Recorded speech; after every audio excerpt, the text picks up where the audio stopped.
When I started budgeting, I used to pay for all my necessary expenses such as my apartment rent, my utilities, car insurance, and other bills, and then I would pay for things that I wanted to do throughout the month.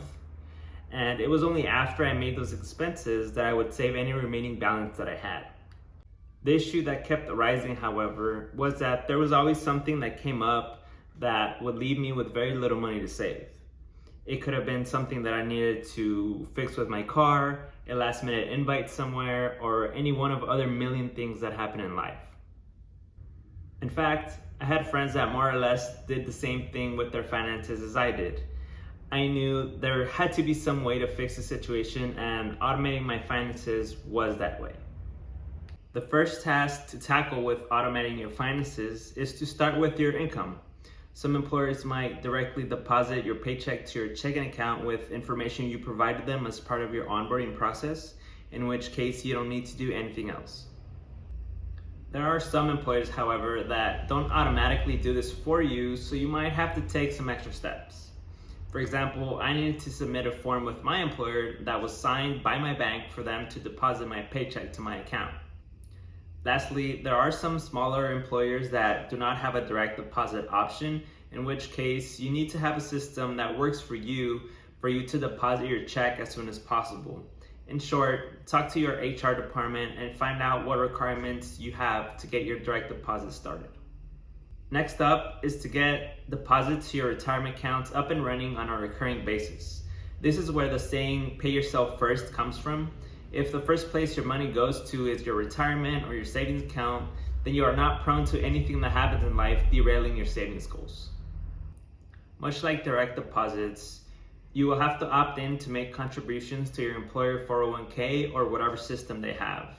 This will take whatever percentage of your income you decide from your paycheck and place it into your employer retirement account even before you receive it in your direct deposit.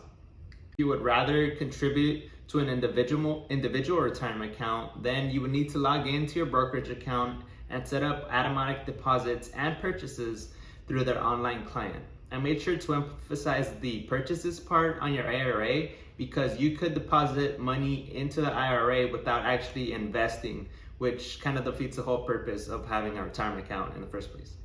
Closely tied to retirement accounts is savings. Whether you use it for an emergency fund or some other larger expense, this account will make sure you accomplish your goals. This is rather easy. You log into your bank account and schedule transfers from your checking account to your savings account. Another outflow that can be automated is your bills. This can be achieved by creating an account with your service provider, such as your telephone company, internet provider, utility provider, etc., and setting up automatic payments on their websites. Some providers might even give you a small discount if you sign up for automatic payments. There will be some instances where the service provider will not have an automatic payment option.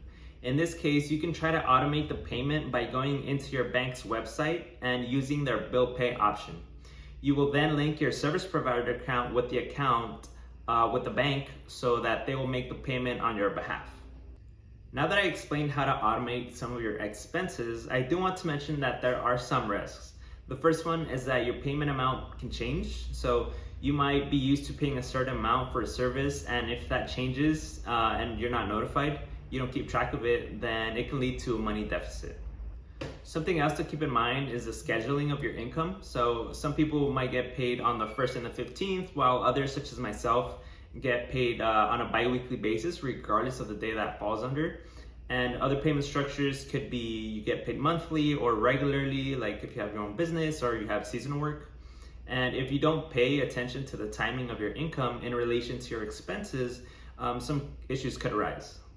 I hope this helped and gave you a tool to use to get a hold of your budget. As always, thanks for watching. Thanks for your likes, comments, and for subscribing. Until the next one.